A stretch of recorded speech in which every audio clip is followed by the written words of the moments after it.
Nosotros queremos en esta mañana, en este contexto de las madres, la que de alguna manera se constituyen el núcleo, el centro de la familia. Y en algunos casos los padres se suman, pero la madre es el centro del hogar, de la familia. Ellas son las que están preocupadas, las que sienten el peso cuando faltan las cosas. Y eso es una particularidad de la madre, aunque los hombres, los padres, salen a la calle a buscarlo, ellas sí que saben cuando el niño llora, llora de hambre o llora porque le duele. Amén. Nuestra admiración. Gloria al Señor. En esta ocasión, nosotros estamos en la ruta de la unidad. Yo quiero en esta mañana hablar un poquito acerca de ejemplos de unidad. Vamos a hablar un poquito acerca de ese tema, ejemplo de unidad. Y vamos a considerar que el núcleo principal de la sociedad en la que se trabaja, se construye la unidad, es el hogar, es la familia. De ahí salen los hombres y mujeres que se integran en la sociedad y hacen un papel que es reconocido, que es elogiado, fue trabajado en el hogar de donde cada uno de nosotros salimos. Gloria al Señor. Cada uno de nosotros tiene su propia experiencia de familia, de hogar, y eso guía sus pasos en el curso de la vida. Yo quiero en esta ocasión iniciar este tema.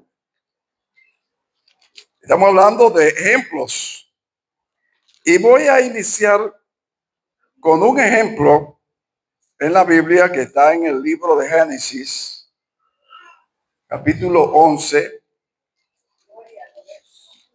que es un ejemplo de unidad, pero con características negativas. ¿Por qué comenzar por ahí? Génesis capítulo 11. Aquí habla de la Torre de Babel. Vamos a leer un poquito. Gloria a Dios.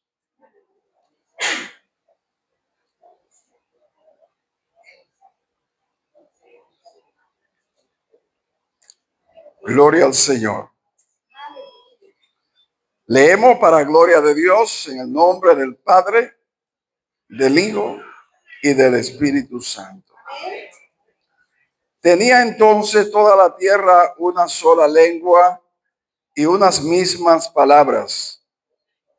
Aconteció que cuando salieron de oriente, hallaron una llanura en la tierra de Sinar y se establecieron allí. Un día se dijeron unos a otros: vamos y hagamos ladrillo y cosámoslos en fuego. Así el ladrillo le sirvió en lugar de piedra y el asfalto en lugar de mezcla. Después dijeron: vamos y edifiquémonos una ciudad y una torre cuya cúspide llegue al cielo, y hagámonos un nombre, por si fuéramos esparcidos sobre la faz de toda la tierra. Señor, gracias por tu palabra. Permítenos, oh Señor, en esta mañana ser instruido y edificado en ella para avanzar de manera segura y en armonía con tu voluntad. En el nombre de Jesús. Amén. Amén. Gloria al Señor. Pueden acomodarse. Estamos hablando de unidad. Y tenemos siempre que partir que el origen, la naturaleza de la unidad, la verdadera unidad, viene de Dios. Dios Padre, Dios el Hijo, Dios el Espíritu Santo. Y esa unidad fue transferida a los seres humanos. Vamos a hablar de ejemplos de unidad. Y aquí tenemos un primer ejemplo, pero negativo. En la soberbia del hombre, dice que en un tiempo en la que habían factores favorables, una sola lengua, no había diferentes idiomas,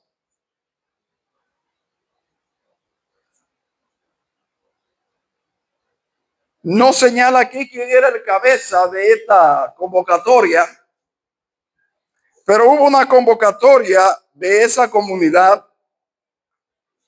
Se reunieron para ponerse de acuerdo en hacer una ciudad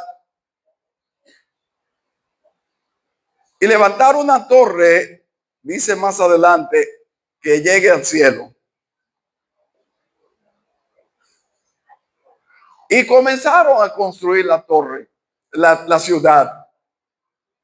Hicieron ladrillo, lo cosieron en el fuego y usaron asfalto para colocarlo, para ir edificando. Y dice la palabra que la determinación de ellos, Dios miró y vio que la decisión de ellos era prácticamente imposible de dar hacia atrás. Uno dice, y es negativo lo que estaban haciendo. Imagínese usted que esa ciudad existiera hoy con esa torre. La Biblia dice que ellos iban a hacer lo que habían pensado. ¿Hasta dónde iban a llegar? Usted trata de mirar con su mente hacia arriba. Pero dice la palabra que Dios vio que no iban a desistir.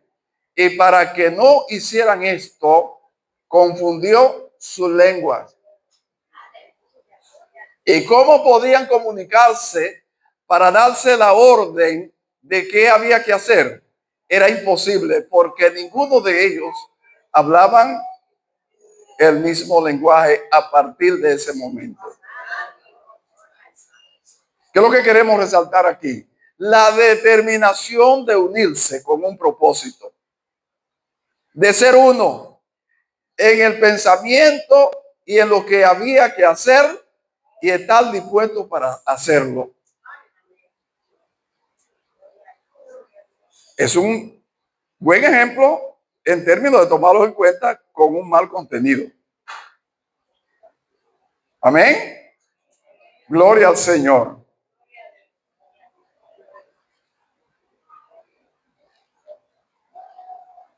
Jesús, de igual modo, en un proyecto diferente, nos invita a ser uno. Y usa como referencia el que Él es uno con el Padre. Que nosotros seamos uno.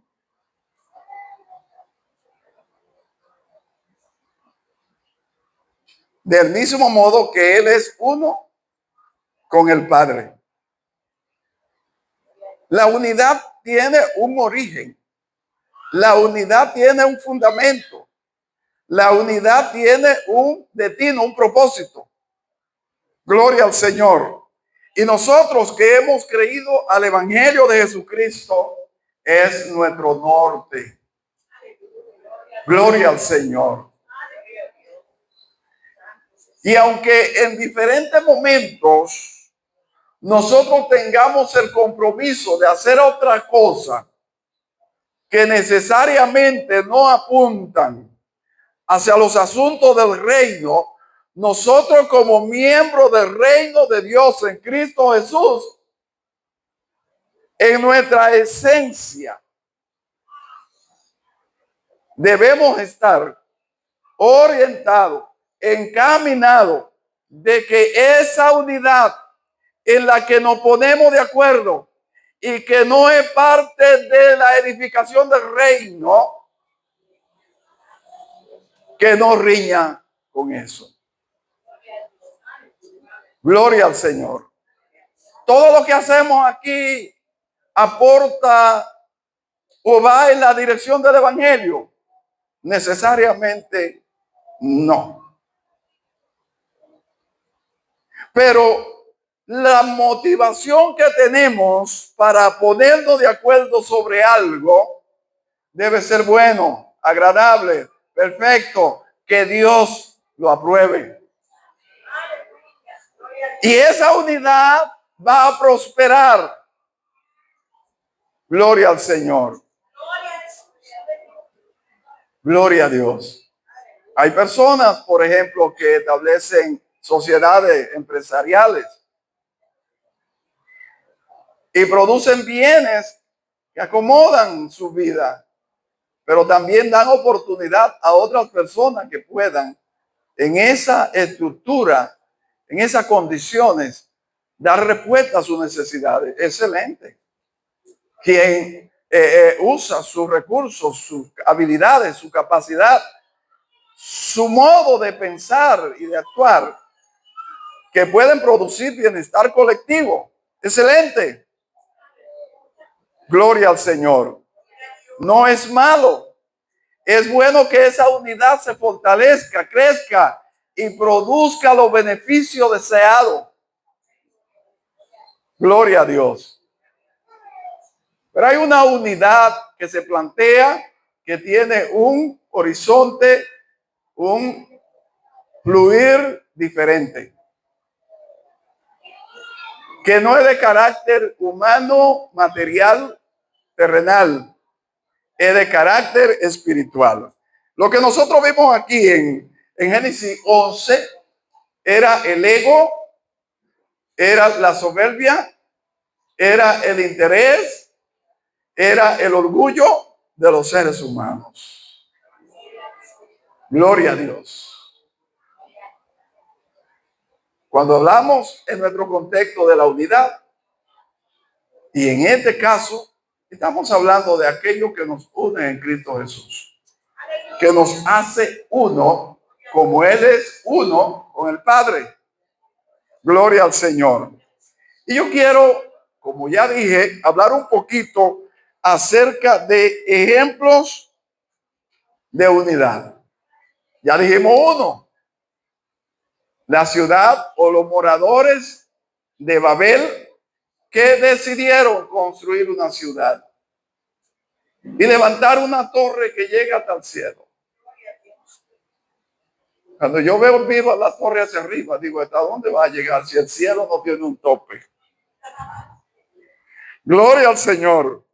Pero lo que más me llama la atención es que a Dios le llamó la atención, le preocupó la decisión que había entre ellos. Vamos a ver algunos ejemplos que no son tan antagónicos, tan contrarios a la voluntad de Dios, sino que se alinean con la voluntad del Señor.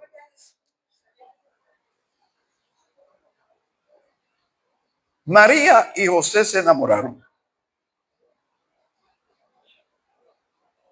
Y Dios se cruzó en esta relación. Y le comunica a Dios a María: mira, tú eres el instrumento para yo manifestarme a la tierra. De tu vientre va a nacer uno. Mandó un mensajero que le diera la noticia de lo que iba a acontecer. Y le habló en un lenguaje que ella dijo, pero eso ni cultural ni humanamente lo puede ser. Porque yo no he conocido varón. Pues mira, El Altísimo hará sombra sobre ti y quedará embarazada. Lo más bonito es que esta mujer dice, hágase como tú quieras.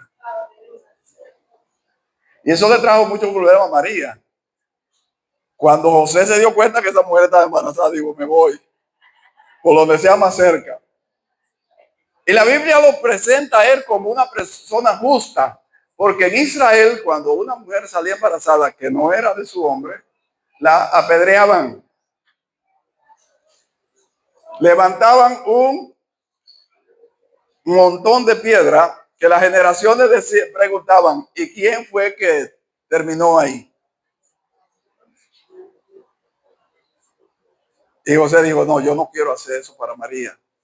Y echó a correr. Pero el Señor le echó mano y lo trajo, ven acá, ¿qué es lo que tú crees? Lo que hay en ella es del Espíritu Santo. Recibe a tu mujer, es de tu mujer. Nadie ha pasado por ahí. Gloria a Dios. Y José regresó y le echó mano a su muchacha. Amén. Y dice la Biblia que no la conoció, y entiendas el concepto, hasta que dio a luz a su hijo primogénito, al Mesías, a Jesús el Nazareno. Gloria a Dios.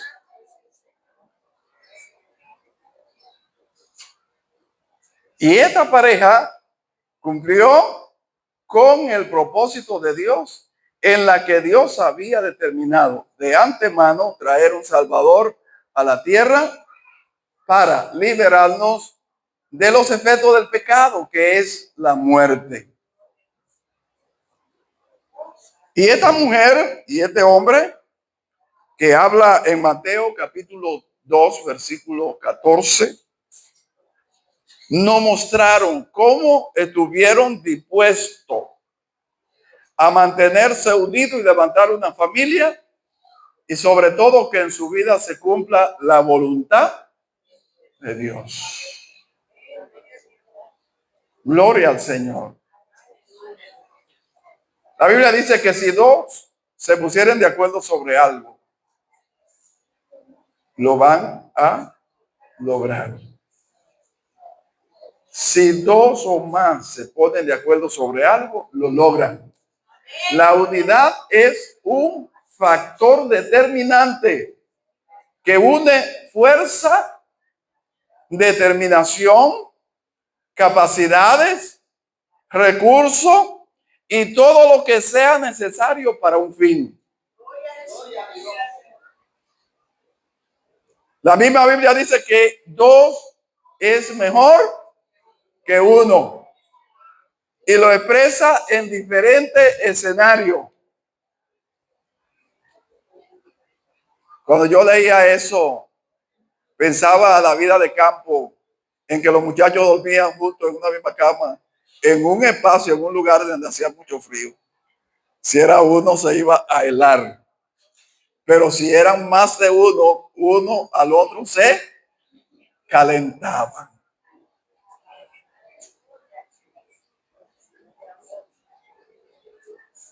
Unidad. La Biblia plantea la necesidad de estar unidos. Y el apóstol Pablo habla de la unidad tomando como ejemplo el cuerpo humano, la anatomía humana, donde desde los órganos más sencillos se unen con los más duros para constituir un cuerpo que funciona, que desarrolla actividades tan delicaditas como actividades que requieren de esfuerzo humano, físicamente hablando. Y lo logra. Y todo su cuerpo en sentido general, con todos sus miembros, participan de esa obra. Algunos ni siquiera se sabe o se entiende ni cómo lo hace, pero está ahí para que eso suceda. La unidad es determinante.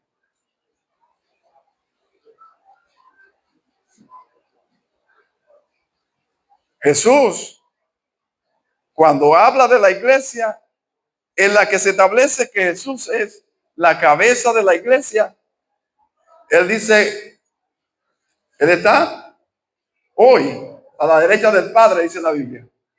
¿Dónde está? A la derecha del Padre. Y dice que está allí como nuestro intercesor. Hoy le cambian y dicen, es nuestro abogado. Y él dice, cuando yo regrese, me voy a tomar a mí mismo. Está diciendo, cada uno de ustedes son parte de un cuerpo y yo soy parte de ese cuerpo.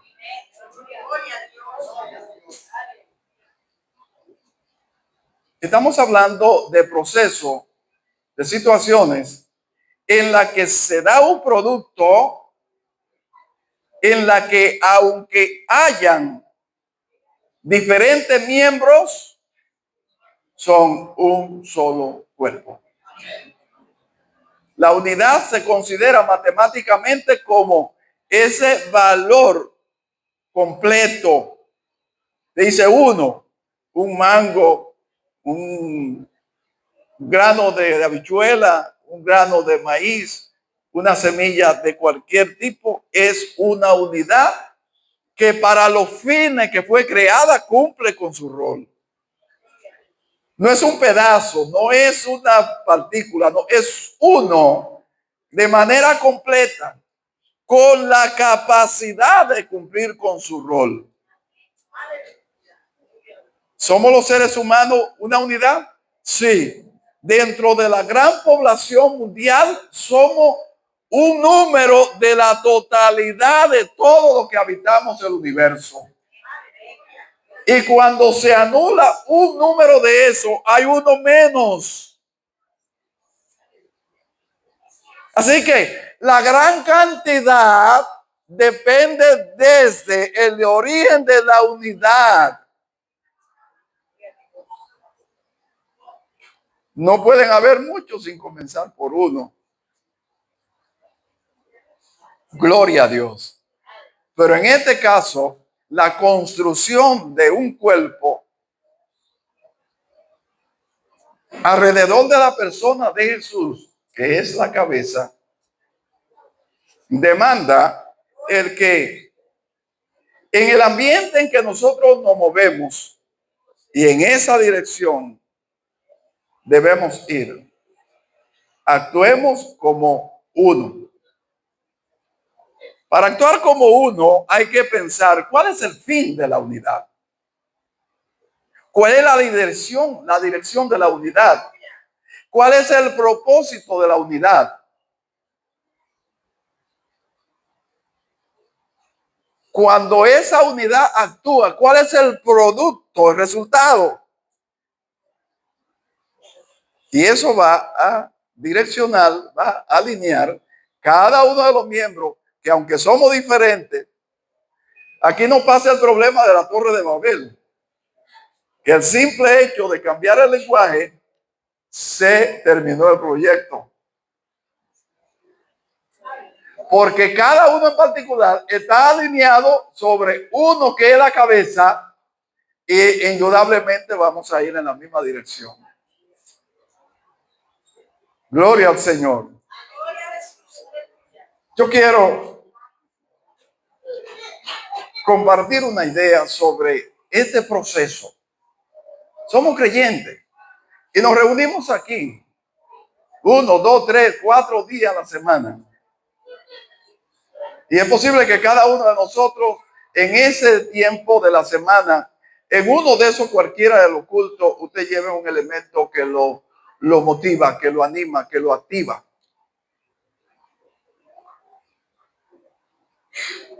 Y cada vez que regresa un poquito más fortalecido porque va construyendo en el contexto de la palabra de Dios su vida, su relación con aquel que es la cabeza.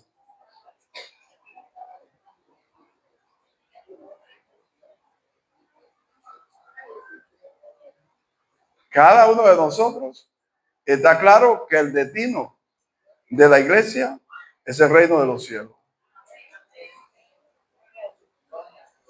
Y que si mantenemos la integración en el cuerpo, cuando el cuerpo trascienda, ninguna de sus partes se van a quedar. Yo pudiera decir, bueno, pero es que yo soy la partecita más pequeña, la más insignificante. El apóstol Pablo dice, mira, el cuerpo, todas sus partes son buenas. Y dice Pablo, porque en el caso de aquella que nosotros entendemos que son un poquito delicadas, la cubrimos, la guardamos, la cuidamos con la misma delicadeza que lo requiere. Y está hablando de la intimidad del propio cuerpo del ser humano. Y así pasa en la parte tal vez más difícil de nosotros, en la que no todos tenemos la misma fortaleza, no todos tenemos la manera de entender las cosas en el mismo nivel. Y entonces nos está diciendo, como es parte del cuerpo, debe tratarla con el debido cuidado para que esa parte mantenga su integración al cuerpo total.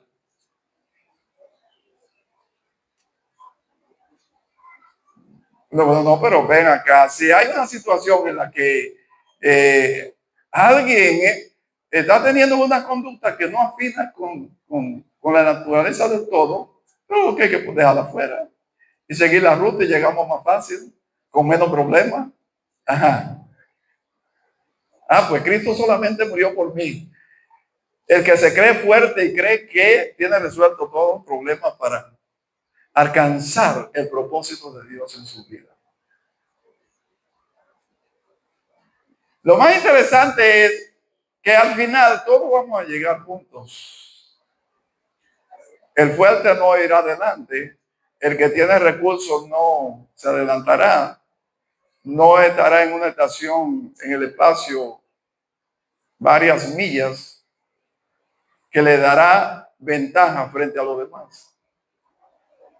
Todos llegaremos en el mismo momento,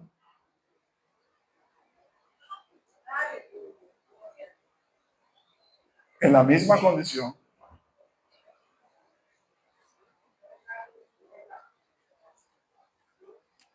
Pero hay una condición que es indispensable, que seamos uno como el Hijo y el Padre son uno.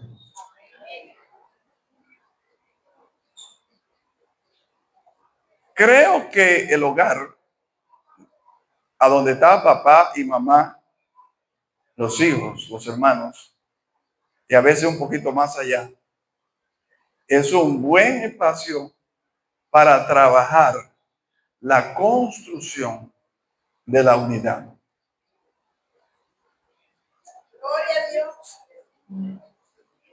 Yo recuerdo en mi niñez que mi padre llegó del campo ya en hora de la tarde, el sol se estaba ocultando y yo no sé dónde mi madre de crianza sacó un maíz y lo asó y se lo entregó a mi papá.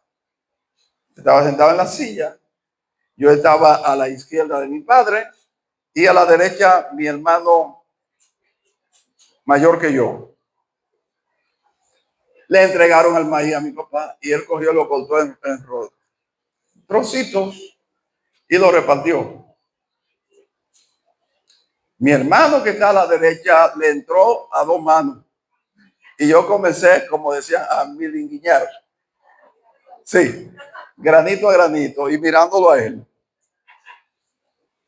Cuando él estaba ya a punto de terminar, yo se lo mostré y le dije, me dieron más que a ti.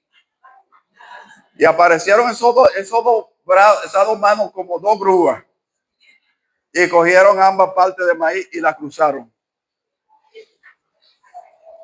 Y cerró eso con la expresión, no tengo diferencia para ninguno. Se me hizo un nudo en el estómago y en la garganta y dos grandes gotas de lágrimas me alimentaron. Con el tiempo, pasado el tiempo, ya vamos a decir adulto, yo entendí la lección. Para mí fue dura la experiencia en ese momento, porque yo lo que recibí fue como 4 o 5 granitos. Él se comió el de él y se comió el mío. ¿Y quién tuvo la culpa? Ok. Los padres realmente hacen un trabajo en la que crean un balance, en la que los hijos se levanten en armonía, en unidad, que sean un ejército que va de la mano. Si los padres se equivocan en la manera de manejar la relación de sus hijos, lo que están creando es un horno de piraña que mañana va a traer los resultados.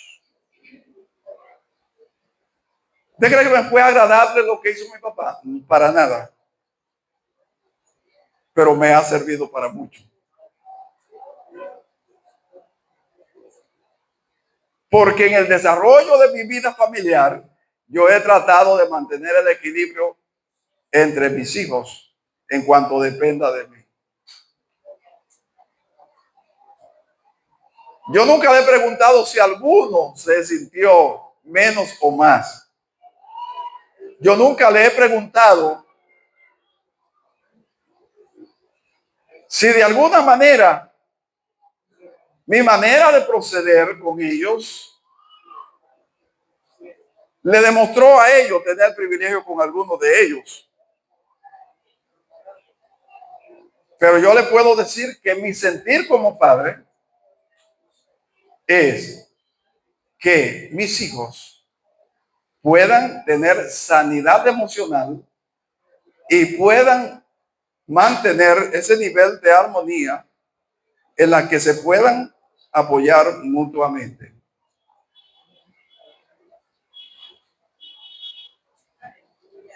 Lo que estoy diciendo es que el hogar es un lugar muy propio para trabajar la unidad. Y esa unidad del hogar va a tener efecto en la comunidad cristiana. O sea, no vamos a partir de cero. No es igual que yo llegue aquí en una situación en la que viví y sentí que me mantuvieron aislado en el núcleo familiar. No es igual. Si yo siento que tuve una buena acogida, me voy a acoplar y voy a cooperar en el ámbito del cuerpo de Cristo con más facilidad, con menos esfuerzo. Sencillo.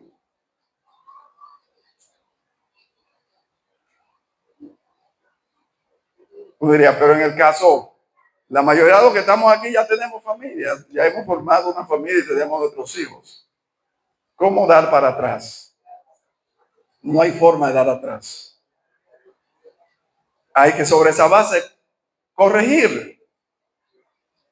Si yo descubro que en mi manera de haberme manejado en el ámbito familiar creé una situación que riñe con los principios que hoy conozco, hay un camino. Sentarme y pedir disculpas por el legado equivocado que he entregado. ¿Se puede? Mientras vivimos tenemos oportunidad de corregir. Es más difícil porque ya las heridas tienen cicatrices. Y cuando una herida ya ha sido sanada, que deja una cicatriz, es difícil borrar la cicatriz. Pero el perdón es capaz de cubrir multitud de pecados.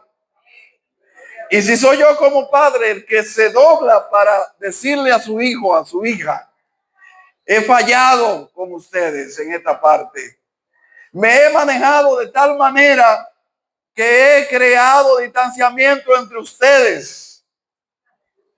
Lo que he hecho en este sentido no ha sido lo mejor. No ha sido mi mejor legado. No ha sido mi mejor entrega. Es duro para uno ya cuando tiene arruga, pero necesario para aquellos que están creciendo. Y en el caso ya de ser miembro del cuerpo de Cristo, es una necesidad imperante, porque es la forma de quitar barreras que pueden impedir que la sanidad interna de una persona sea realizada de tal manera que pueda vivir en armonía consigo mismo, con lo demás y con Dios.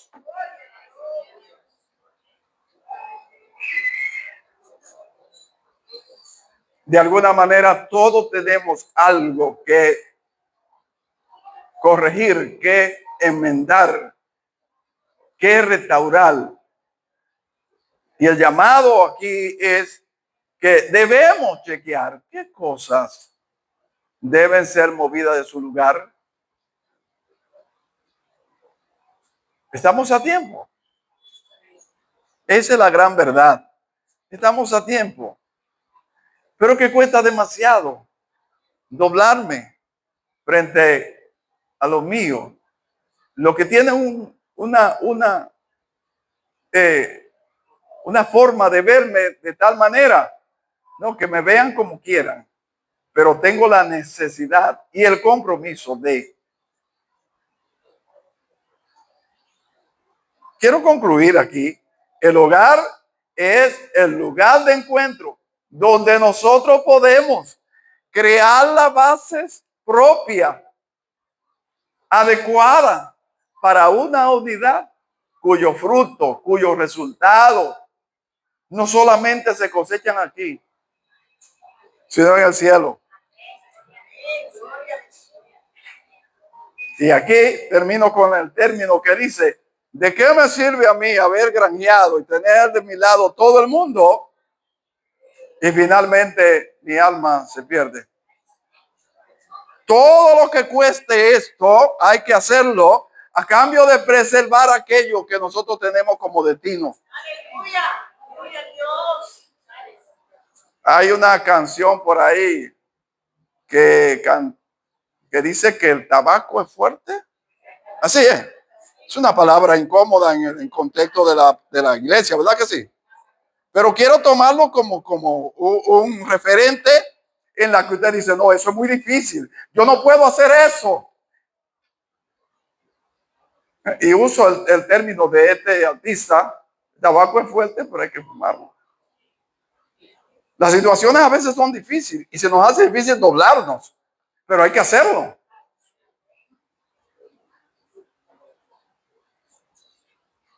Amén.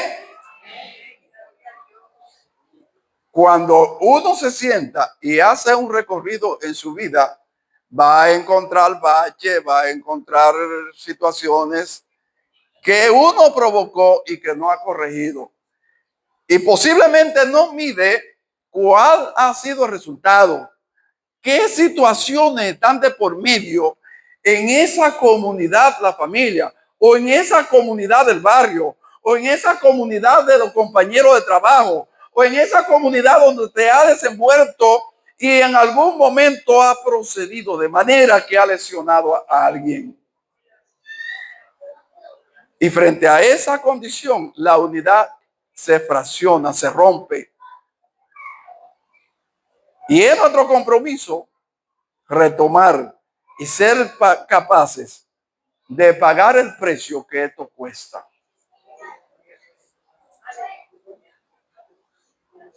Nuestro orgullo no nos va a llevar a hacer una torre y una ciudad para tener un nombre que en la historia se